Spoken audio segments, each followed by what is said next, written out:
একটা সময় ছিল যখন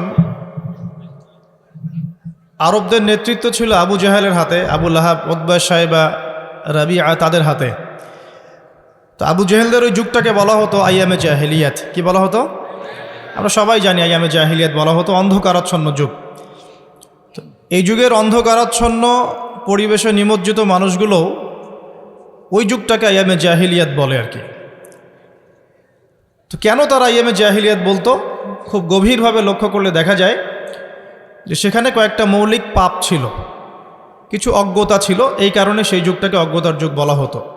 তার মধ্যে প্রথমটা হচ্ছে শিরক, মূর্তি পূজা, প্রকৃতি পূজা, চন্দ্র সূর্যের পূজা, গাছপালার পূজা, মৃত মানুষের পূজা, নাস্তিকতা, তারপরে আপনার বস্তুবাদিতা যেটাকে আমরা ম্যাটেরিয়ালিজম বলি, এগুলো আইয়ামে জাহিলিয়াতের অন্যতম আকীদা ছিল। মানুষেরা এভাবেই জীবনযাপন করত। এটা ছিল প্রথম। দ্বিতীয়টা ছিল সুদ বা রিবা। তাদের ইকোনমিক সিস্টেমটা ছিল রিবা ভিত্তিক বা সুদ ভিত্তিক। চক্রবৃদ্ধি হারে তারা সুদ খেত এবং সুদ খাওয়ার মধ্য দিয়ে তারা এক পর্যায়ক্রমে ব্যক্তিকে পর্যন্ত দাসে পরিণত করত। আর জমি জমা, বাড়ি গাড়ি এগুলো তো ছিলই, এগুলো তো মানুষ সিজ করতই। এক পর্যায়ে ব্যক্তিকেও দাসত্বের শৃঙ্খলা আবদ্ধ করত ওই রিবা দিয়ে, সুদ দিয়ে। এই কারণে জাহিলিয়াত বলছি আমরা, আইয়ামে জাহিলিয়াত। শিরকের কারণে বলছি, সুদের কারণে বলছি। একটা ছিল মাদক, তাদের ঘরে ঘরে মাদক ছিল, ম্যাক্সিমাম মানুষ মাদক দ্রব্যের সাথে সংশ্লিষ্ট ছিল, এটা একটা কারণ ছিল। আরেকটা হচ্ছে নারীর অবমাননা, নারী জাতিকে তারা খুব একটা মূল্যায়ন করতো না। আমরা জানি যে কন্যা সন্তানকে পর্যন্ত জীবন্ত কবর দেয়া হতো, এগুলো শুনেছেন। আরেকটা ছিল মৌলিক, সেটা হলো গোত্রীয় হানাহানি, গোত্রীয় রক্তক্ষয়ী দীর্ঘস্থায়ী সংঘাতে তারা লিপ্ত থাকত। বিভিন্ন গোত্রে গোত্রে, দলে উপদলে মারামারি, কাটাকাটি, এই ছিল আইয়ামে জাহেলিয়াত। এর পাশাপাশি আরও কিছু ছিল, অশ্লীলতা, ব্যভিচার, জুয়া, ঠিক আছে, অন্যায়ভাবে মানুষকে প্রহার করা, সম্পদ আত্মসাৎ করা ইত্যাদি। তো আমরা যে এখন 1450 বছর পর এসে এই ঊনবিংশ শতাব্দী বলেন আর বিংশ শতাব্দী বলেন, এই দিকে এসে যে আমরা আইয়ামে জাহেলিয়াত শব্দটা শুনলেই ওই মক্কার দিকে তাকাই, তো এই শিক্ষিত মানুষদের একটু নিজেদের দিকে তাকানোর প্রয়োজন আছে। আগে আমাদের এই বিংশ শতাব্দীর শিক্ষিত মানুষদের আগে নিজেদের দিকে তাকানোর প্রয়োজন আছে। যে শিরকের কারণে আপনি আবু জেহেলের যুগকে আইয়ামে জাহিলিয়াতের যুগ বলছেন, সেই শিরক এখন গ্লোবালাইজেশন হয়েছে, মানে সারা বিশ্বে ছড়িয়ে পড়েছে। আগে আবু জেহেলদের শিরক ছিল একটা নির্দিষ্ট অঞ্চলের মধ্যে, এখন সেই শিরকগুলো, শিরকের মহাপাপগুলো মুসলিম অমুসলিম, দেশে দেশে, জেলায় জেলায়, থানায় থানায়, ইউনিয়নে, সব জায়গায় একদম অক্টোপাসের মতো ছড়িয়ে পড়েছে। ওই শিরক আপনার কাছেও আছে। আমি ওইদিকে পরে আসবো ইনশাআল্লাহ, আগে আপনাকে বুঝিয়ে দেই বিষয়টা। যে সুদের কারণে আপনি আইয়ামে জাহিলিয়াতকে অজ্ঞতার যুগ বলছেন, সেই সুদ এখন রন্ধ্রে রন্ধ্রে প্রবেশ করেছে। সুদ ছাড়া কোনো কান্ট্রি নাই এবং সুদ ছাড়া কোনো ব্যাংক নাই, এবং সুদ ছাড়া চলতে পারে এমন কোনো মুসলিমও এখন বেঁচে আছে কিনা আল্লাহ ভালো জানে। প্রত্যক্ষভাবে আপনি না খেলেও পরোক্ষভাবে আপনি আমি এটার সাথে সম্পৃক্ত। আমি যখন ইকোনমিক্স বুঝাবো তখন বুঝবেন ইনশাআল্লাহ। সুদ আছে এবং এটা গ্লোবালাইজেশন হয়েছে, সারা বিশ্বে ছড়িয়ে পড়েছে। 3, যে মাদকের কারণে আপনি আইয়ামে জাহিলিয়াতকে অন্ধকারাচ্ছন্ন যুগ বলছেন, সেই মাদক এখন মুসলিমদের ঘরে ঘরে নাই। আর মাদক বলতে আমি কিন্তু জর্দাও বুঝিয়েছি, ঠিক আছে, সিগারেটও বুঝাচ্ছি, আর বড় বড় স্কেলে যেগুলো আছে এগুলো তো বুঝাচ্ছি। যে নারীর অবমাননার কারণে আপনি আইয়ামে জাহিলিয়াতকে জাহিলিয়াতের যুগ বলছেন, সেই নারীর অবমাননা এখন মুসলিম অমুসলিম সকলের ঘরে ঘরে প্রবেশ করেছে, করে নাই? আচ্ছা। আর যে গোত্রীয় দ্বন্দ্বের কারণে আপনি আইয়ামে জাহিলিয়াতকে বলছেন তারা বর্বর ছিল, নোংরা, হিংস্র ছিল ইত্যাদি, সেই গোত্রীয় দ্বন্দ্ব এখন ধর্মতাত্ত্বিক দ্বন্দ্ব এবং পলিটিক্যাল দ্বন্দ্বের রূপ নিয়েছে। আমার কথাগুলো কি বোঝা যায়? আচ্ছা, শিক্ষিত মানুষ যারা আছেন তারা হয়তো ইশারা বুঝতে পারবেন আর কি। সব কিছু তার খোলামেলা বলা যায় না, বলা যায়? আচ্ছা, আর যারা সমাজদার তাদের জন্য ইশারাই যথেষ্ট।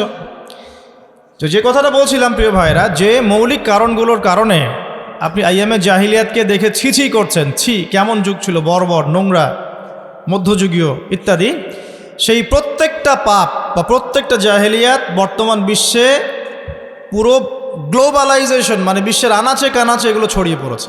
একই জিনিস, যে শিরক আবু জেহেলরা করতো সেম শিরক আমরাও করছি, করছেন না? আবু জেহেলরা হয়তো লাত ওজ্জা মানাত এগুলোর পূজা করত, তাই না কি? আচ্ছা, এখনকার মুসলিমরা কিসের পূজা করে? দেখবেন মৃত মানুষের পূজা করে, কবরে সেজদা করে, যে মাজার কেন্দ্রিক তাওয়াফ করছে। বলতে থাকলে অনেক বলা যাবে। মুসলিম যে হাতে বালা পড়ে আছে খোলে না, কেন খোলে না? তার ধারণা, তার আকীদা যে এটা খুলে ফেললে অমঙ্গল হবে, সে তার রোগ আর ভালো হবে না, শিরক। মুসলিমরা রাশি ফলে বিশ্বাস করে, পেপার খুলে দেখে যে তার রাশি কি, সিংহ রাশির এই হবে, কন্যা রাশির এই হবে ইত্যাদি। মুসলিমরা দেখবেন টিয়া পাখির মাধ্যমে ভাগ্য গণনা করছে রাস্তাঘাটে বসে বসে। অথচ নবীজি বলেছেন সাল্লাল্লাহু আলাইহি ওয়াসাল্লাম, কেউ যদি কোনো গণকের কাছে যায়, গিয়ে জাস্ট জিজ্ঞাসা করে যে আমার হাতটা একটু দেখে দেন, এটা বলার সাথে সাথেই তার 40 দিনের নামাজ কবুল হবে না। এবং ওই গণকের কথায় যদি সে বিশ্বাস করে, তাহলে সে যেন মুহাম্মদ সাল্লাল্লাহু আলাইহি ওয়াসাল্লামের উপর নাজিল হওয়া এই কোরআনের সাথে কুফরি করলো। আর সবচেয়ে ইন্টারেস্টিং ব্যাপার হচ্ছে যে আপনার ভাগ্য গণনা করছে, তার স্থান হয়েছে রাস্তার পাশে। সে যদি আপনারই ভাগ্য গণনা করতে পারত, তাহলে তার তো সংসদে থাকার কথা ছিল। এতটুকু কমন সেন্সও আমাদের নাই এখন। দেখবেন গ্রামে গঞ্জে এখন জাদুবিদ্যার চর্চা বাড়ছে, জাদুবিদ্যা, স্ট্রিট ম্যাজিক দেখানো হচ্ছে, কুফরি তন্ত্র করা হচ্ছে, জিনকে তাবে করা হচ্ছে। জিনকে তাবে করা যায়, এটা একটা বিষয় জেনে রাখেন। জিন জাতিকে তো বিশ্বাস করেন নাকি? এখনকার মডার্ন শিক্ষিতরা জিনকে বিশ্বাস করে না, তারা রুহকে বিশ্বাস করে না, কবরের আযাবকে বিশ্বাস করে না, তারা আল্লাহকেও বিশ্বাস করে না। তারা বলে যে মহাবিশ্ব সৃষ্টি হয়েছে বিগ ব্যাং থেকে, আল্লাহ সৃষ্টি করেন নাই, নাউযুবিল্লাহ। এই হচ্ছে উচ্চ শিক্ষার অবস্থা এখন। এই শিরিক নিয়ে বলতে গিয়ে দেখেন, শিক্ষার মধ্যেও আপনাকে শিরিক করানো হয়েছে বা হচ্ছে এখন। শিক্ষা জীবনে আপনি শিরিক কীভাবে করছেন? শিক্ষা ক্ষেত্রে আপনাকে একটা দর্শন শেখানো হয়েছে, পশ্চিমা দর্শন। সেটা কি? যে পরীক্ষা নিরীক্ষা, যুক্তিবিজ্ঞান দর্শন দিয়ে কোনো কিছু প্রমাণ করা গেলে সেটার অস্তিত্ব আছে, আদারওয়াইজ এটার অস্তিত্ব নাই। মানে ফেরেশতাকে আপনি বিশ্বাস করবেন না। কেন বিশ্বাস করবেন না? কারণ ফেরেশতাকে আপনি ল্যাবরেটরিতে পরীক্ষা নিরীক্ষা দিয়ে পর্যবেক্ষণের মাধ্যমে কোনো সিদ্ধান্তে উপনীত হতে পারছেন না। দেখা যায় ফেরেশতা, শোনা যায়, টাচ করে অনুধাবন করা যায়, ইন্দ্রিয় দিয়ে এই জ্ঞানটাকে আপনি লব্ধ করতে পারছেন না। এই কারণে প্রচলিত জ্ঞানতাত্ত্বিক দর্শনের মতে আপনি একজন মৌলবাদী মানুষ, কারণ আপনি অন্ধভাবেই একটা কথা বিশ্বাস করছেন। তো তাদের কনসেপ্ট কি? পরীক্ষা নিরীক্ষা পর্যবেক্ষণের মাধ্যমে যা লাভ করা যাবে সেটাই জ্ঞান, এর বাইরে জ্ঞানের কোনো অস্তিত্ব নাই। এই কারণে তার আনসিন ওয়ার্ল্ডটাকে বিশ্বাস করে না, অদৃশ্যের গায়েবের জগৎটাকে তারা বিশ্বাস করে না। বুঝতে পারছেন কথা কি? আল্লাহ বিশ্বাস করে না, কারণ আল্লাহকে দেখা যায় না। ফেরেশতা বিশ্বাস করে না, কারণ কি? কারণ ফেরেশতা দেখা যায় না। জিন জাতিকে বিশ্বাস করে না, বিকজ জিন জাতিকে দেখা যায় না। কবরের আযাব দেখা যায় না, রূহ বা আত্মাকে দেখা যায় না, জান্নাত জাহান্নাম দেখা যায় না। যেটা দেখা যায় না সেটা বিশ্বাস করবে না। এই হলো ওদের জ্ঞানতাত্ত্বিক দর্শন। এই দর্শনে যদি আপনি পড়াশোনা করেন এবং এখান থেকে সার্টিফিকেট অর্জন করেন, আপনি বড় চাকরি পাবেন ঠিক ইনশাআল্লাহ, কিন্তু আপনি সারা জীবন শিক্ষাক্ষেত্রে মোশরেক হয়ে থাকবেন। শিক্ষাক্ষেত্রে আপনি একজন মোশরেক হয়েছেন। প্রতিটা সেক্টরেই আছে। ইকোনমিক সেক্টরে যাবেন, রিবা, আল্লাহ পাক রিবাকে হারাম করেছেন আর আমরা করেছি ফরজ। রিবাকে আল্লাহ পাক হারাম করেছেন, মায়ের সাথে জেনার কথা বলেছেন, আল্লাহর সাথে যুদ্ধের ঘোষণার সমান কথা বলেছেন, আর আমরা করেছি ফরজ। একটা কান্ট্রি ওয়ার্ল্ড ব্যাংকের আন্ডারে, IMF-এর আন্ডারে একটা কান্ট্রি সুদমুক্ত থাকতে পারবে না, পসিবল না। কখনোই তারা আপনাকে সুদ ছাড়া কোনো লোন দিবে না। এবং ওদের লোন শোধ করতে গিয়ে বহু দেশ আজকাল শ্রীলঙ্কা হয়ে যাচ্ছে। পড়াশোনা করেন, তাদের লোন শোধ করতে গিয়ে বহু দেশ এখন শ্রীলঙ্কা হয়ে যাচ্ছে। না হয়ে গেলেও হওয়ার পথে 42টা দেশের লিস্ট করা হয়েছে। কয়টা? যাদের ইকোনমিক অবস্থা ক্রমশ নিম্নের দিকে যাচ্ছে, নিম্নমুখী হচ্ছে, হবেও। কারণ কি? বিকজ ইসলামিক অর্থনীতির যে একটা চিরায়ত মূলনীতি আল্লাহ পাক কোরআনে দিয়েছেন, এটা বলতে বলতে এখন আমার মুখের ফেনা উঠে যাচ্ছে। 1 নাম্বার, জাকাত ভিত্তিক অর্থনীতি, কৃষিভিত্তিক অর্থনীতি, ব্যবসা ভিত্তিক অর্থনীতি, দান সৎকা ভিত্তিক অর্থনীতি। এক কথায় ইসলামিক অর্থনীতি এবং এমন কারেন্সি যার ইন্ট্রেন্সিক ভ্যালু আছে, অন্তর্নিহিত মান আছে, এগুলো যেহেতু আমরা এখন বাস্তবায়ন করতে পারছি না, এই কারণে পশ্চিমা অর্থনীতির যে সুদের মার প্যাচ, এর মধ্যে আমরা পড়ে গেছি। এখান থেকে কেউ বের হতে পারছে না। অথচ সুদ সম্পর্কে আল্লাহ রাব্বুল আলামিন সূরা বাকারার মধ্যে বলেছেন 278 থেকে এই যে 81 পর্যন্ত পড়ে দেখেন, তোমরা সুদ ছেড়ে দাও, ওয়া ইল্লাম তাফআলু, যদি তোমরা এটা না করো, সুদ না ছাড়ো, তাহলে ফাযানু বিহারবিন মিনাল্লাহি ওয়া রাসূলিহি, আল্লাহ এবং তার রাসূলের সাথে যুদ্ধের ঘোষণা শুনে রাখো। তো যুদ্ধ আমরা করছি আল্লাহ এবং তার রাসূলের বিরুদ্ধে। তো আল্লাহ এবং তার রাসূলের বিরুদ্ধে যুদ্ধ করে কেউ কি সফল হবে? এ কারণেই আল্লাহ পাকের হারামটাকে যে আমরা হালাল করে নিয়েছি, এটাও এক প্রকার শিরক। এটা কি? এটাও শিরক। আল্লাহ পাক দিয়েছেন দিনার দিরহাম, মার্কেটে আপনি খুঁজে পাবেন না, এটা হারাম করে দেওয়া হয়েছে। পশ্চিমারা বলেছে এটা ব্যান, চলবে না। কি চলবে? ডলার। ডলার চলবে। ডলার হচ্ছে হার্ড কারেন্সি, বাকি সব সফট কারেন্সি। মানে আপনাকে যত কারেন্সি আছে এগুলোকে ডলারে কনভার্ট করে আন্তর্জাতিক বাজারে আপনার কেনা বেচা করতে হবে। আপনি আপনার টাকা দিয়ে করতে পারবেন না। ওটা হার্ড, শক্ত কারেন্সি, আপনারটা সফট, নরম। মানে ওদেরটাতে সোনা লাগানো আছে মনে হয়, আর আমাদেরটাতে সোনা নাই। কি বুঝলেন? তো এটা যে সারা ওয়ার্ল্ডকে রুল করছে বিকজ অফ এই ডলার। এর সাথে আবার আছে পেট্রোলিয়াম, মানে ব্ল্যাক গোল্ড, ব্ল্যাক অয়েল। যে আপনি তেল কিনতে চান, মধ্যপ্রাচ্যে যান, গিয়ে যে মধ্যপ্রাচ্যে যে কান্ট্রিগুলো আছে, গলফ কান্ট্রি, এগুলোকে গিয়ে বলেন যে আমি তেল কিনতে চাই, এই যে আমার ব্রিফ কেসে 1 কোটি টাকা আছে, বাংলাদেশি টাকা বা পাকিস্তানি রুপি, ঠিক আছে, বা টার্কিশ লিরা, এটা দিয়ে আমি তেল কিনতে চাই, আমাকে তেল দিন। গলফ কান্ট্রির কোনো নেতা আপনাকে তেল দিবে না। কেন দিবে না? যতক্ষণ পর্যন্ত না আপনি আপনার কারেন্সিটাকে ডলারে কনভার্ট করছেন, ততক্ষণ পর্যন্ত আপনাকে তারা তেল দিবে না। যে ডলার আর অয়েল, ডলার এবং তেল, এই যে মিলবন্ধন স্বামী স্ত্রীর মতো, এটার নাম হচ্ছে পেট্রো ডলার। কী নাম? Petrodollar. এর কারণে আপনি স্বতন্ত্র স্বাধীনভাবে এখন তেল কিনতে পারছেন। ইভেন সোনা দিয়েও তেল কিনতে পারছেন না, আপনি বাধা দিচ্ছেন। গোল্ড দিব, আমাকে তেল দাও, সম্ভব না, বাধা দিচ্ছে। তো এই যে সারা ওয়ার্ল্ডকে রুল করা, আমি একটা ভালো একটা জায়গায় যাবো লেকচারে ইনশাল্লাহ, সবর করেন। সারা বিশ্বটাকে যে শাসন করা, আপনি সারা বিশ্বকে শাসন করতে চান, আপনাকে সারা বিশ্বের অর্থনীতি শাসন করতে হবে, করতে হবে না? কথা কি বুঝতে পারেন? যখন আমরা বিশ্বটাকে শাসন করেছি, আর দীর্ঘদিন আমরা বিশ্ব শাসন করেছি, হাজার বছরের বেশি, প্রায় 1200-1300 বছর আমরা কি করেছি? এই ওয়ার্ল্ডটা শাসন করেছি। এই প্রথম বিশ্বযুদ্ধের আগ পর্যন্ত আমাদের শাসন ছিল বিশ্বে, ছিল না? ছিল। তো আমরা যে শাসন করেছিলাম, তখন সারা বিশ্বের অর্থনীতিকে আমরা নিয়ন্ত্রণ করেছিলাম না? তো সারা বিশ্বের অর্থনীতিকে নিয়ন্ত্রণ করতে না পারলে সে বিশ্বের রুলিং স্টেট হতে পারবে না। আর এই কারেন্সিগুলোর মধ্য দিয়ে তারা সারা বিশ্বের রুলিং স্টেট হয়েছে, বিকজ এই কারেন্সিগুলোর মধ্য দিয়ে তারা অন্য কারেন্সিগুলোকে ডমিনেট করছে। তো এখানে দেখুন, আল্লাহ পাকের হালালকে আমরা হারাম করে ফেলেছি। কিন্তু মদ কি হালাল না হারাম? আমরা হালাল করি নাই? করেছি। এরকম করে যে জেনা, ব্যভিচার, এখনকার যে ছেলে মেয়েগুলা ফ্রি মিক্সিং করে, ছেলে মেয়ের অবাধ মেলামেশা করে, বয়ফ্রেন্ড গার্লফ্রেন্ড কালচার, এরা কি বিশ্বাস করে, আদৌ বিশ্বাস করে যে প্রেম করাটা হারাম?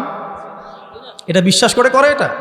তারা যে রাত কাটায় বিভিন্ন জায়গায়, তারা কি আদৌ সত্যি বিশ্বাস করে এটা হারাম কাজ? যদি বিশ্বাসই করতো, এটা কি করতে পারতো? এই দেখেন, আল্লাহ পাকের হারামকে হালাল করে নিয়েছে। আবার ধরেন আল্লাহ পাক হালাল করেছেন পর্দা। তো আপনি এখন পর্দা করতে গেলে কিছু মানুষ বলছে যে এ তো পিছিয়ে গেছে, এ তো মৌলবাদী হয়ে গেছে, এই মেয়ে তো এগুলো পোশাক এখন চলে না, এগুলো তো আগে চলতো, এখন চলে না, এখন তো এগিয়ে যাওয়ার যুগ, বরং কাপড় খোলার যুগ এখন, তাই নয় কি? এখন তো মানুষ কাপড় খুলে ঘুরে বেড়াচ্ছে না, এবং কাপড় খোলার জন্য বিভিন্ন বিশ্ববিদ্যালয়ের সামনে দাঁড়িয়ে আন্দোলন করছে না?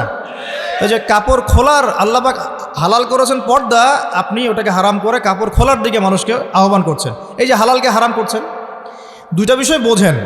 আপনি মদ খাচ্ছেন, জেনে খাচ্ছেন যেটা হারাম, বুঝতে পারছেন কথা? আপনি মদ খেয়েছেন কিন্তু জানেন যে মদ খাওয়াটা হারাম, এটার জন্য শাস্তি আছে, আমাকে তওবা করতে হবে। আর এক ব্যক্তি মদ খেয়েছে, সে বিশ্বাসই করে না যে মদ খাওয়া হারাম। দুজন ব্যক্তি কি সমান? একজন হয়তো ফাসেক বা জালেম হতে পারে, আরেকজন কিন্তু কুফরি করেছে। একজন ফাসেকি বা জুলুম করেছে নিজের নফসের উপরে, তওবার দরজা তো খোলা আছে। আরেকজন কিন্তু কুফরি করছে, সে আল্লাহ পাকের হালালকে হারাম করে নিচ্ছে, হারামকে হালাল করে নিচ্ছে। এখনকার ওয়ার্ল্ড এটার উপর চলছে। আল্লাহ পাকের যত হালাল আমরা আস্তে আস্তে সব হারাম করে ফেলছি, আর হারামগুলোকে আমরা হালাল করে ফেলছি। দেখুন, এটাও একটা শিরক। তো আইয়ামে জাহিলিয়াতের শিরকের কথা বলছি, এই শিরক আপনাদের ঘরে ঘরে, আমাদের ঘরে ঘরে আছে। কিছু মানুষ বলছে যে আল্লাহ 3 জন, কয়জন? 3 জন। তাদের সংখ্যা কিন্তু প্রায় 5 থেকে 600 কোটি। 5 থেকে 600 কোটি মানুষ পৃথিবীতে বলছে যে আল্লাহর সন্তান আছে, নাউজুবিল্লাহ। কত কোটি?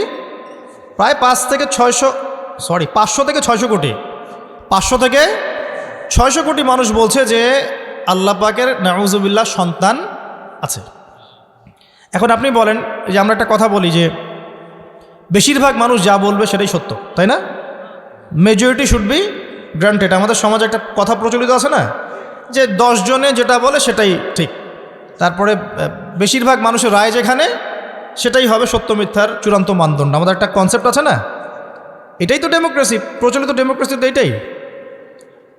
তো এখানে দেখেন, এই যে বেশিরভাগ মানুষ যে বলছে আল্লাহর সন্তান আছে, এখন আপনি কি করবেন? ওটা গ্রহণ করবেন? সব জায়গায় সব কিছু চলে? বেশিরভাগ মানুষের কথা কখন ঠিক হবে? যখন বেশিরভাগ মানুষের কথাই আল্লাহর বিধানের অনুকূলে হবে, তখন ঠিক হবে ইনশাআল্লাহ। ঠিক না ঠিক কথা? আর যদি দেখা যায় বেশিরভাগ মানুষ আল্লাহর বিধানের বাইরে কথা বলছে, তখন বেশিরভাগ মানুষের কথা বাতিল। অল্প কিছু মানুষ যারা আল্লাহর বিধানের অনুকূলে কথা বলছে, এদের কথাই গ্রহণযোগ্য হবে ইনশাআল্লাহ তাআলা। একটা ছোট উদাহরণ দেই। এখানে যদি আপনারা 2-4 হাজার মানুষ বসে থাকেন এবং আমি একটা জরিপ করি, আপনাদেরকে বলি যে আপনারা একটু আমাকে ভোট দেন, কি ভোট দিবেন? যে মদ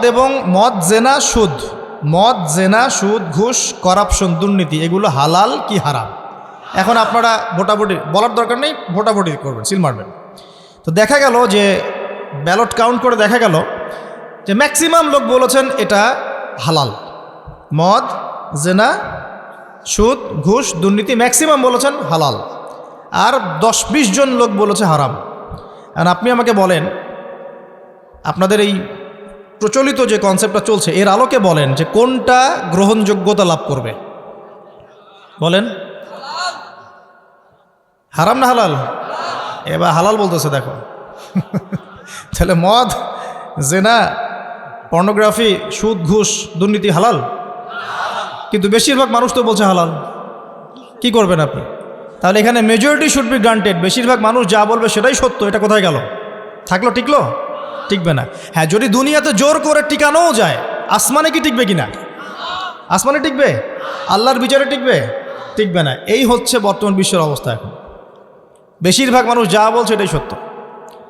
এখানে ওই যে বললাম, কিছু বেশিরভাগ মানুষ বলছে আল্লাহর সন্তান আছে। ঈসা ইবনে মারইয়াম আলাইহিস সালাম আল্লাহর সন্তান, বহু মানুষ বলছে। কি করবেন? বিশ্বাস করবেন না শিরক হবে? আবার এক শ্রেণী মানুষ বলছে ওজায়ের আলাইহিস সালাম আল্লাহর সন্তান, হবে? এরা জিউস। দেখুন, আবার অনেকে চন্দ্র সূর্য গ্রহ নক্ষত্র প্রকৃতি নদী নালা গাছপালার পূজা করছে, বলছে এগুলোই ভগবান, এগুলোই হচ্ছে ঈশ্বর। চলবে? এগুলো ঈশ্বরের নিদর্শন। এগুলো ঈশ্বরের কি? আল্লাহকে ঈশ্বর বলছে এখানে ওদেরকে বোঝানোর জন্যে। আল্লাহ পাকের আল্লাহ শব্দের অনুবাদ ঈশ্বর কখনো হয় না, ঠিক আছে? গড কখনো হয় না, এটা বোঝানোর জন্য বলছে। এখন এগুলো আল্লাহ পাকের নিদর্শন নয় কি? মহাবিশ্ব আল্লাহ পাকের নিদর্শন নয়? প্রকৃতি আল্লাহ নিদর্শন নয়? এই যে মানুষের বর্ণের পার্থক্য, রঙের পার্থক্য, ভাষার পার্থক্য, চেহারার পার্থক্য আল্লাহ নিদর্শন নয়? সব কিছু আল্লাহ পাকের নিদর্শন। এই নিদর্শনগুলোকে দেখে আল্লাহ বলেছেন আল্লাহকে চিনতে। এগুলো দেখে মানুষ আল্লাহকে চিনবে, এই কারণে আল্লাহ পাক এগুলো সৃষ্টি করেছেন। এখন যদি আমি ওগুলোরই উপাসনা করা শুরু করি তাহলে শিরক হবে না? হবে কি না? আচ্ছা, আমাদের মধ্যে মনে করেন কিছু সৎলোক আছে বা ছিল, এই সৎলোকরা ইন্তেকাল করেছে, তাদেরকে আমরা দাফন করেছি। এখন কেউ যদি আল্লাহর ইবাদত করা বাদ দিয়ে, আল্লাহকে সেজদা করা বাদ দিয়ে ওই সৎ মানুষদের কবরে গিয়ে সেজদা করে, শিরক হবে না তাওহীদ থাকবে? কনসেপ্ট কি বুঝতে পারেন? শিরক হবে কি হবে না? সেজদা কার প্রাপ্য? আচ্ছা, মনে করেন আপনার সন্তান হয় না, এখন আপনি অমুক এক পীরের মাজারে চলে গেলেন, সেখানে একজন ভালো মানুষই শায়িত আছেন, তিনি একজন বড় বুজুর্গই ছিলেন, এখন আপনি সেখানে সেজদা করে তার কাছে দোয়া করছেন সন্তানের জন্য, শিরক হবে না তাওহীদ থাকবে? আচ্ছা, কথাগুলো বোঝেন।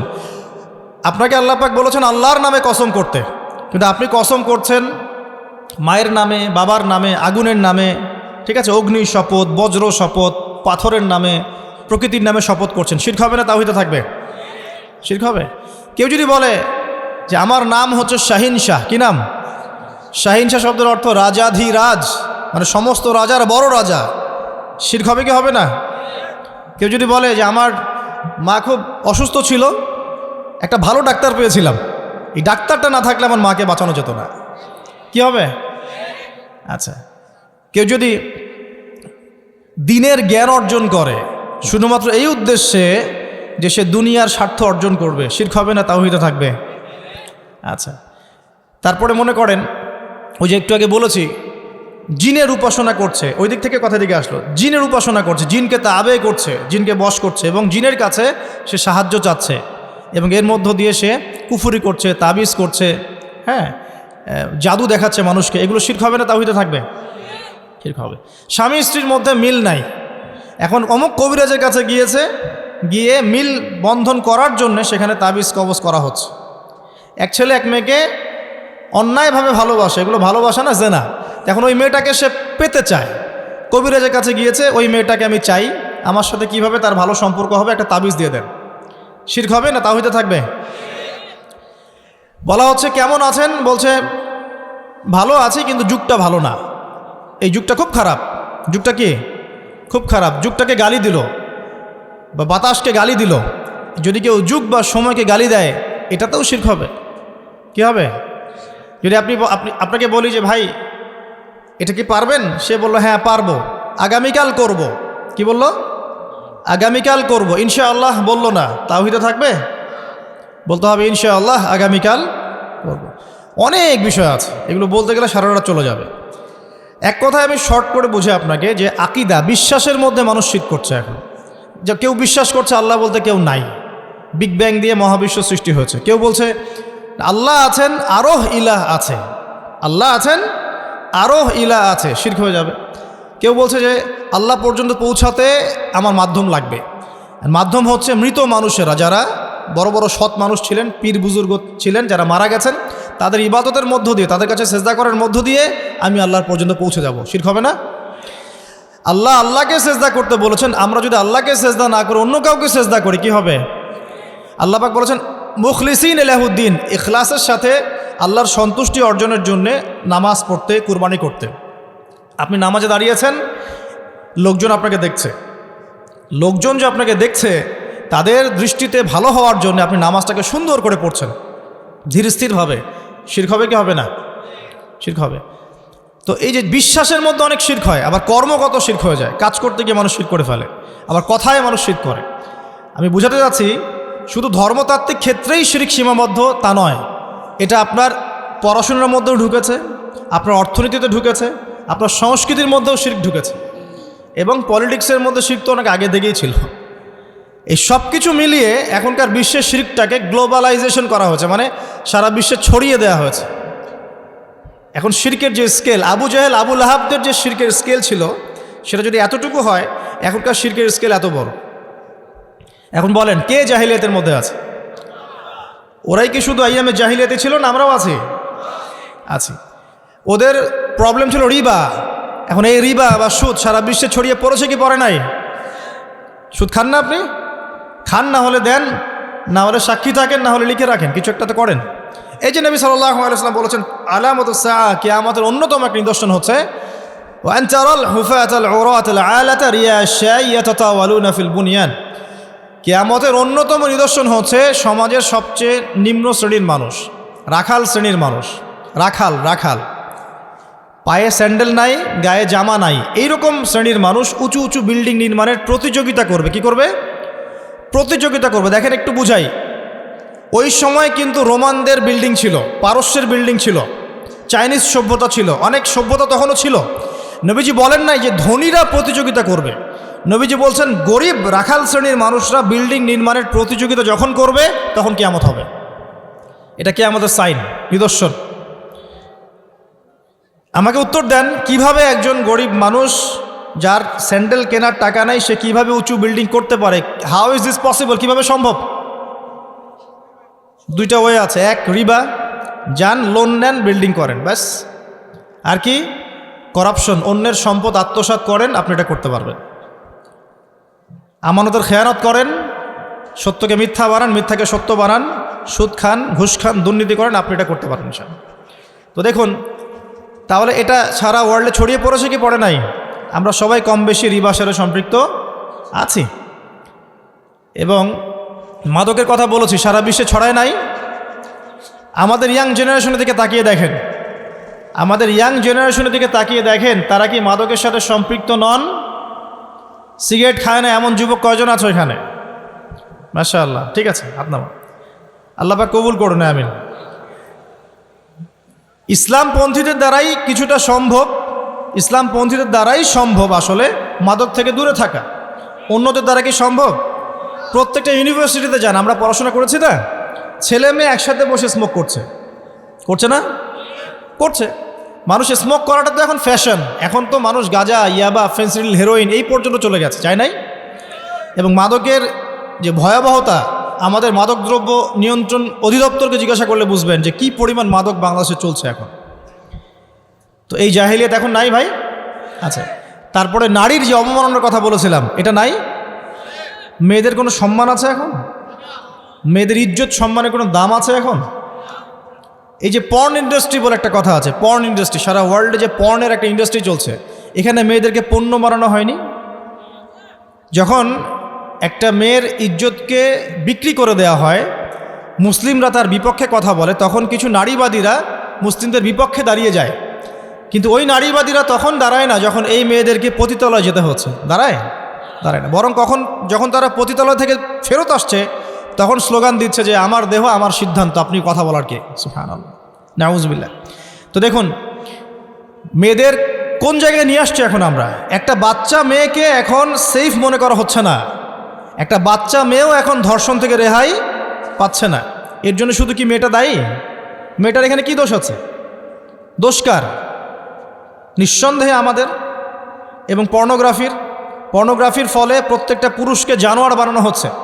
পর্নোগ্রাফি কেন দেওয়া হয়েছে? বিকজ যাতে করে আমাদের এই যুব সমাজের তরুণ যুবকরা, টকবগে রক্ত যাদের, এরা যেন ভিতর থেকে পশু হয়ে যায়। আপনি স্বাভাবিক একটু বোঝেন, স্বাভাবিকভাবে বসে আছেন, কোরআন পড়তে পারবেন? পারবেন না। আর যদি স্বেচ্ছায় নাও করে, একটা মেয়েকে কাছে পেয়ে গেছেন, ছোট মেয়ে, সে কিছুই বোঝে না, দেখবেন ওই মেয়েটাকে তখন সে রেপ করে রেখে দিয়েছে। হচ্ছে না? এ কারণে আমরা এখন আমাদের বাচ্চা মেয়েদেরকে নিয়ে খুব উদ্বিগ্ন থাকবো। এটা উদ্বিগ্নতার সময়। আপনার মেয়ে, আমার বোন, আমার মা, এগুলো সেফ নয়। একজন এমপি সাহেব তার স্ত্রীকে নিয়ে রাত্রেবেলা হেঁটে যাবে, সাহস করতে পারে না এখন, ভয়ে, না জানি রাস্তায় কখন তার ওয়াইফকে আমার সিজ করে নিয়ে চলে যাবে। কোন যুগে আছেন এখন? আর এর মধ্যে কিছু মেয়ে পোশাক খুলে ফেলে নগ্ন হয়ে রাস্তায় ঘোরার জন্য আন্দোলন করছে। তারপরে ঢাকা শহর থেকে তো আপনারা আসেন, যাওয়া আসা তো করেন, দেখবেন সেখানে ছেলের পোশাক মেয়ে পরে, মেয়ের পোশাক ছেলে পরে। আল্লাহ পাক ছেলেদেরকে বলেছেন টাকনুর উপরে কাপড় পরো। এই সুন্নত ফলো করছে এখন মেয়েরা, এই হাঁটুর নিচে কাপড় পরে। আর ছেলেরা কাপড় পরতেছে একদম স্যাঁচড়ায়। বসুন্ধরা শপিং মল সহ বড় বড় মলসগুলোতে যাবেন, দেখবেন টি শার্ট এবং প্যান্টও না, প্যান্টের নিচে আমরা মাঝে মাঝে শীতকালে যেগুলো পরি, শীতকালে আমরা পায়জামার নিচে যেগুলো মাঝে মাঝে পরি। আপনারা তো ক্রিকেট খেলেছেন না? ক্রিকেট অনেকে খেলেছেন। ক্রিকেটের ভিতরে একটা ইনার বলে একটা কথা থাকে, ইনার ড্রেস একটা থাকে, তার উপর আমরা জার্সি পরি, ঠিক আছে? ওই ইনার পরে ঘুরে বেড়াচ্ছে রাস্তাঘাটে, এবং কয়দিন পর দেখবেন ওটা বিকিনি পরেও ঘুরতে পারে, এবং ঘুরলে বলবে যে আমার পোশাক, আমি যা ইচ্ছা তাই পোশাক করতে পারি, বলার কে আছে? পোশাকের স্বাধীনতা। একটা এক্সাম্পল দিয়েছিলাম যে, মনে করেন একটা ক্যান্টনমেন্ট আছে এখানে, আচ্ছা, ক্যান্টনমেন্টে আমাদের সম্মানিত আর্মি অফিসাররা আছেন। এখন সেখানে যদি কেউ ডিউটিতে যায় পুলিশের পোশাক পরে, অফিসার কি খুশি হবে না? নাকি বকাচকা করবে? যখন তারা ট্রেনিং দেয়, কঠিন ট্রেনিং দেয়, তখন এই ট্রেনিংয়ের সময় একটা নির্ধারিত ইউনিফর্ম আছে। এই ইউনিফর্ম বাদ দিয়ে যদি সেখানে যায় কেউ যে বিকিনি পরে, সে বলে না আমার যা ইচ্ছা আমি তাই পোশাক পরব। পিটাবে না পাশার মধ্যে? পিটায় একদম লাল করে ফেলাইছে একেবারে। তা আসলে পিটানোর দরকার আছে। সবসময় ওয়াজ নসিহত দিয়ে কাজ হয় না, সবসময় সব কিছু ওয়াজ নসিহত দিয়ে হবে না। সব কিছু যদি ওয়াজ নসিহত দিয়ে হতো, রাসূল সাল্লাল্লাহু আলাইহি ওয়াসাল্লামকে এই আপনার এতগুলো গাজওয়ার, এতগুলো সারিয়া করতে হতো না। সব কিছু যদি ওয়াজ নসিহত দিয়ে হতো, তাহলে এই যে চুরি করলে চোরের হাত কাটতে বলা হতো না, মদ খেলে 40টা বেত্রাঘাতের কথা আসতো না, বিবাহিত ব্যক্তি ব্যভিচার করলে রজম করার কথা আসতো না। সত্যি কথা হচ্ছে শাস্তির প্রয়োজন আছে। মোবাইল কোর্ট করে যখন এদেরকে শাস্তি দেওয়া হবে, ইনস্ট্যান্ট দেখবেন সব ঠিক হয়ে গেছে। ওরকম 2-4টাকে ধরে 2 দিন 3 দিন রিমান্ডে রাখলে দেখবেন সব ঠিক হয়ে গেছে। এখন পারতেছি না। যদি আল্লাহ পাক কখনো মুসলিমদেরকে এমন কোনো ক্ষমতা দেন, আর কেউ করুক না করুক, আমি করে দেখাবো ইনশাআল্লাহ। 1 মাসের মধ্যে সিধা হবে, 1 মাসের, উইদিন 1 মান্থ সিধা। এখানে যদি কোনো এমপি সাহেব থাকেন, চেয়ারম্যান মেম্বার থাকেন, উনি যদি চান 1 মাসের মধ্যে সিধা করতে পারেন, 1 মাস। যে শালীন পোশাক পরে, আমি বলছি না যে ওদেরকে বোরখা পরেই বেরোতে হবে, এটা কিন্তু বলছি না আমরা। পোশাকের একটা শালীনতার একটা স্তর থাকবে। শালীন পোশাক পরেন, বাঙালি সংস্কৃতির কথা বলে না, বাঙালি সংস্কৃতির পোশাকই পরুক, তাও শালীন পোশাক পরে যেন বের হয়। আমাদের মা বোনরা এইসব ধোকায় পড়ে দেখবেন নিজেরা যেমন ফ্যামিনিস্ট হয়ে যাচ্ছে, পোশাক পরিবর্তন করে ফেলছে, পর্দা উঠিয়ে দেওয়া হচ্ছে, এবং এরা যখন বাইরে মৌমাছির মতো বের হচ্ছে, এর উপর আবার পর্নোগ্রাফি আছে, যুবকরা মাদকাসক্ত, পর্নোগ্রাফিতে আসক্ত, ফ্রি মিক্সিং, সব মিলে একটা মেসাকার অবস্থা। তখন সমাজের কাঠামো কিন্তু আর ঠিক থাকবে না, থাকবে মেয়ের ইজ্জতের কোনো দাম থাকবে না। তো আমি একটা পয়েন্ট থেকে এখানে এসেছি, দেখেন আইয়ামে জাহিলিয়াতের ওই যে নোংরামি, বেহায়াপনা, জেনা, নারীর অবমাননা, এটা কি এখন নাই? আইয়ামে জাহিলিয়াতে কি পর্নোগ্রাফি ছিল? শুধু আমেরিকাতে $12 বিলিয়ন বিজনেস হয়, সারা ওয়ার্ল্ডে পর্ন দিয়ে $92 বিলিয়ন ব্যবসা করে তারা। এটা ব্যবসা, এটা ফিল্ম ইন্ডাস্ট্রির মতো। তো এই জিনিসটাকে আইয়ামে জাহিলিয়াতে ছিল। তারপর আমরা ওই যুগটাকেই সবচেয়ে খারাপ বলি, আমাদের যুগটাকে বলি উন্নতির যুগ, সভ্যতা সংস্কৃতির স্বর্ণ শিখরে পৌঁছে গেছি আমরা এখন, তাই না? তো দেখুন, আমি এক কথাই বোঝাতে চাচ্ছি আপনাকে যে সময় আমি বসে আছি, এখন ভালো থাকবেন কিভাবে? বিকজ আপনি তো আইয়ামে জাহিলিয়াতের মধ্যে বসে আছেন। এখন এখান থেকে বের হবেন কিভাবে, বা এই যুগে আপনি নিজেকে টিকিয়ে রাখবেন কিভাবে, আর টিকিয়ে রাখলে আল্লাহ পাক আপনাকে কি নেকি দিবেন, এইটুকু বলে শেষ করি। অনেক লম্বা আলোচনা করলে অনেক কথা বলা যাবে, কিন্তু কাজের কথা কিন্তু খুব অল্প। কাজের কথা বেশি না, কাজের কথা অল্প। কাজের কথা কি জানেন? কাজের কথা হচ্ছে সিচুয়েশন ভালো না, কাজের কথা হচ্ছে সামনের সিচুয়েশন আরও খারাপ হবে। কাজের কথা হচ্ছে এই সিচুয়েশনে নিজেদের ঈমান, আমল, পরিবার টিকিয়ে রাখতে হলে আমাদের প্রথমত দরকার তওবা করে আল্লাহর পথে ফিরে আসা, 1 নম্বর কাজ। 2 নম্বর হচ্ছে নিজের কবরের ফিকির করা, যে আমাদের সময় চলে যাচ্ছে ভাই।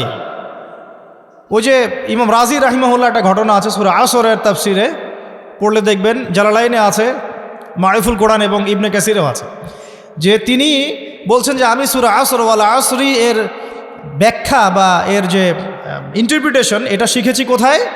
বাজারে গিয়ে শিখেছি। কিভাবে?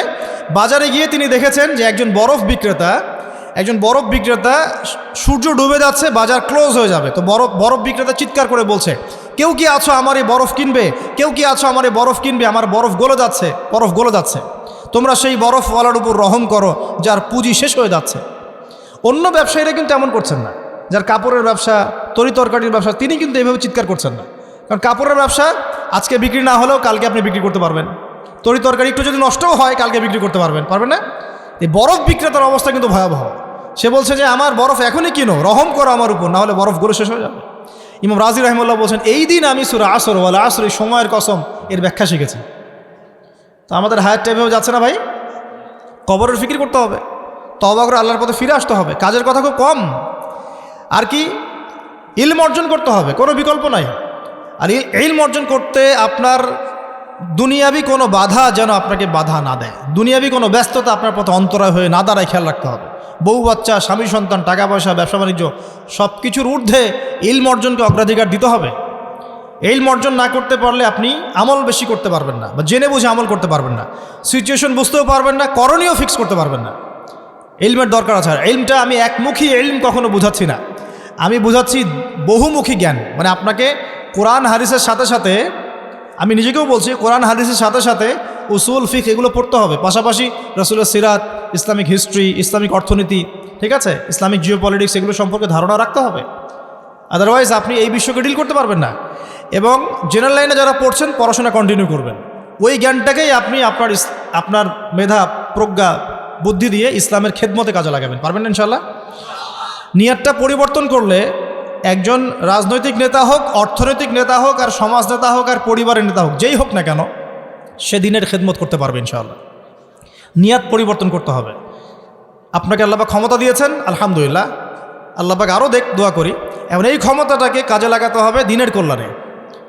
মসজিদ করে দিবেন, মাদ্রাসা করে দিবেন, জনকল্যাণমূলক কাজ করে দিবেন, সমাজের উন্নয়নমূলক কাজ করবেন, অন্যায়গুলো দূর করবেন, আমর বিল মারুফের কাজ করবেন, নাহি আনিল মুনকারের কাজ করবেন। আল্লাহ পাক আপনার সম্মান আরও বাড়িয়ে দেবেন ইনশাআল্লাহ। অন্যায়কে প্রশ্রয় দিবেন না। আপনাকে আল্লাহ পাক কিছু লেখার তৌফিক দিয়েছেন, লিখবেন, কিছু বলার তৌফিক দিয়েছেন, বলবেন। আল্লাহ পাক আপনাকে ইউনাইটেড করার তৌফিক দিয়েছেন, আপনি ফাউন্ডেশন করেন, অ্যাসোসিয়েশন করেন, করে সমাজ কল্যাণমূলক কাজ করেন।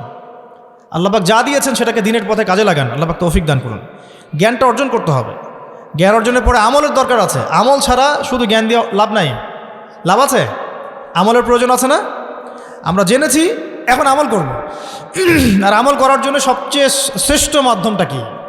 আমলের সবচেয়ে শ্রেষ্ঠ মাধ্যম হচ্ছে নবী সাল্লাল্লাহু আলাইহি ওয়াসাল্লামের সুন্নতকে অনুসরণ করা। কি করা বলেন? নবী সাল্লাল্লাহু আলাইহি ওয়াসাল্লামের সুন্নত অনুসরণ করা। কেমন? এই যে ঘুমাবেন রাত্রেবেলা, নবীর সুন্নত অনুযায়ী ঘুমাবেন, নেকি পাবেন ইনশাআল্লাহ। ঘুম থেকে উঠবেন, নবীর সুন্নাহ অনুযায়ী উঠবেন, নেকি পাবেন। ইস্তেঞ্জা করবেন, বাথরুমে যাবেন, নবীর সুন্নাহ অনুযায়ী নেকি পাবেন। খাবেন, খানা খাবেন, রাসূলের সুন্নাহ, নেকি পাবেন। যদি কিছুই না জানেন এগুলোর, ওই যে 3 দিন 7 দিন সময় দেন, আপনাকে সমস্ত সুন্নত শিখিয়ে দিবেন ইনশাআল্লাহ। দিবে না? দিবে। অথবা বই পড়েন, কিতাব পড়েন। আর একটা কথা বলি প্রিয় ভাই, ইলম অর্জন করবেন, আমলও করবেন, তবে আলেম ওলামাদের সাথে সম্পর্ক রাখবেন, আল্লাহওয়ালা মানুষের সাথে সম্পর্ক রাখবেন। না হলে কি হবে? কোরআন সুন্নাহ পড়ার পরেও, জ্ঞান অর্জন করার পরেও কিন্তু আপনি বিভ্রান্ত হয়ে যেতে পারেন। একটু বুঝাই, কোরআন সুন্নাহর জ্ঞান অর্জন করে বহু মানুষ বলেছে যে তাকদির বলে কিছুই নাই। বিভ্রান্ত হয়ে গেছে না? কোরআন সুন্নাহর জ্ঞান অর্জন করে আবার এক শ্রেণীর মানুষ বলেছে যে তাকদিরই সব, কাজের কোনো স্বাধীনতা নাই। বুঝতে পারছেন না মনে হয়? কোরআন সুন্নাহ গবেষণা করে একদল বলেছে তাকদির বলে কিচ্ছু নাই, এদেরকে বলে কাদারিয়া। কোরআন সুন্নাহ গবেষণা করে আরেক দল বলেছে তাকদিরই সব, আমার কাজের কোনো স্বাধীনতা নাই। চুরি করেছি কেন? তাকদিরে লেখা ছিল তাই। ডাকাতি করেছি কেন? জেনা করেছি কেন? তাকদিরে লেখা ছিল তাই। কোরআন সুন্নাহ পড়েও কিন্তু মানুষ বিভ্রান্ত হয়ে যেতে পারে যদি আপনি হক্কানি ওলামায়ে কেরামের সাথে সম্পর্ক না রাখেন। কথা কি বুঝতে পারছেন? এই যে আমরা এখানে বসে কথা বলছি, আমাদের পিছনে বহু আলেম ওলামা মেহনত করেন। কোনটা বলতে হবে, কোনটা বলা যাবে না, কোনটা কিভাবে বলতে হবে, এগুলো আমরা এখনও তালেব ইলম শিখছি। এই টাইটেলগুলো দিচ্ছেন মাওলানা, আল্লামা, এগুলোর কোনোটাই আমি নই। আমি শুধু একজন তালেব ইলম বা ছাত্র। বহু আলেম ওলামার সাজেশন, পরামর্শ নিয়ে চলা হয়। একা একা চললে সমস্যা আছে। কথা কি বুঝতে পারছেন? একা চলা যাবে না। তারপরে কি দেখুন, এক শ্রেণীর মানুষ বলেছে লা ইলাহা ইল্লাল্লাহ কালিমা মুখে পড়লেই জান্নাত, আপনার আমল করার কোনো দরকার নাই। চলবে? সত্যি তো লা ইলাহা ইল্লাল্লাহ কালিমা পড়েছে যে ব্যক্তি মন থেকে, সে জান্নাতে যাবে ইনশাল্লাহ একদিন না একদিন। আমলের কোনো প্রয়োজন নাই। ইমান, এই যে কোরআন সুন্নাহ পড়ে এক শ্রেণীর মানুষ বলেছে ইমান বাড়েও না কমেও না, কনস্ট্যান্ট থাকে।